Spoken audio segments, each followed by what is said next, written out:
امریکہ ایک طرف ایران کو جنگ کے خاتمے کی پیشکش کر رہا ہے، دوسری طرف خطے میں امریکی جنگی مشینری میں اضافہ بھی جاری ہے۔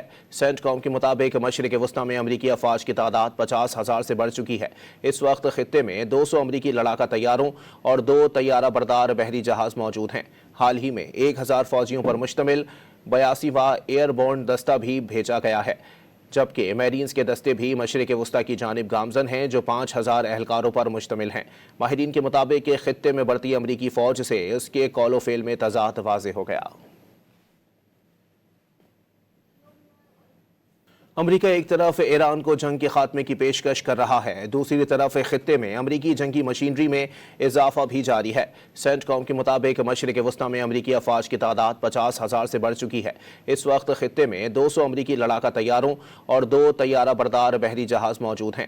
حال ہی میں 1000 فوجیوں پر مشتمل 82واں ایئر بورن دستہ بھی بھیجا گیا ہے، جبکہ میرینز کے دستے بھی مشرق وسطی کی جانب گامزن ہیں جو 5000 اہلکاروں پر مشتمل ہیں۔ ماہرین کے مطابق خطے میں بڑھتی امریکی فوج سے اس کے قول و فعل میں تضاد واضح ہو گیا۔